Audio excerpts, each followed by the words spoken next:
বিশ্ব ইজতেমার প্রস্তুতি নিয়ে আরো খবর জানাতে যুক্ত হচ্ছেন সহকর্মী জাহাঙ্গীর আলম। জাহাঙ্গীর, আগামীকাল থেকে ইজতেমা তো শুরু হচ্ছে, তুরাগ তীরের শেষ মুহূর্তের প্রস্তুতি কি দেখছেন আর আয়োজনে কোনো ধরনের ঘাটতি রয়েছে কিনা বিস্তারিত জানাবেন। আজ সকাল থেকেও কিন্তু আমরা দেখতে পেয়েছি যে ইজতেমার ময়দানে দলে দলে মুসল্লিরা অংশগ্রহণ করেছে।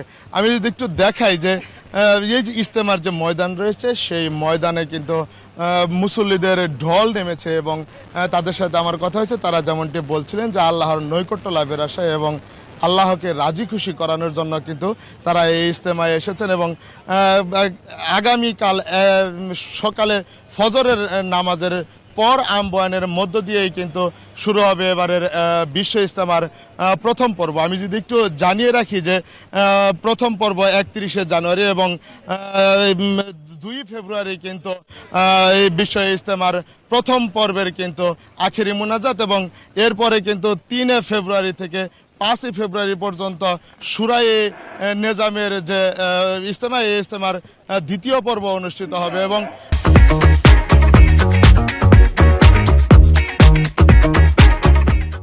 আমি যদি আর একটু দেখাই যে খিত্তায় খিত্তায় কিন্তু মুসল্লিরা কিন্তু এসে কানায় কানায় পূর্ণ হয়ে গেছে এবং আইন শৃঙ্খলা বাহিনীর সাথে কথা হয়েছে। তারা যেমনটি বলছিলেন যে এই ইজতেমাকে ঘিরে সকল ধরনের নিরাপত্তার ব্যবস্থা করা হয়েছে এবং মুসল্লিদের যেন কোনো প্রকার কোনো সমস্যার সৃষ্টি না হয় সেই দিকে কিন্তু তারা লক্ষ্য রেখেছে এবং 16টা ওয়াচ টাওয়ার এবং 350-এর উপরে সিসিটিভি ক্যামেরা কিন্তু এখানে পর্যবেক্ষণের জন্য রেখেছে এবং মুসল্লিদের জন্য গোসল, অজু এবং নামাজের সকল ধরনের ব্যবস্থা কিন্তু করেছে এবং আমরা জানতে পেরেছি যে আগামীকাল ফজরের নামাজের পর আহ্বানের মধ্য দিয়েই গাজীপুরের টুঙ্গি তুরাগ তীরের যে বিশ্ব ইজতেমা রয়েছে সেই ইজতেমার প্রথম পর্ব কিন্তু শুরু হবে। তো এই ছিল গাজীপুরের টুঙ্গি তুরাগ নদের তীরে বিশ্ব ইজতেমার ময়দান থেকে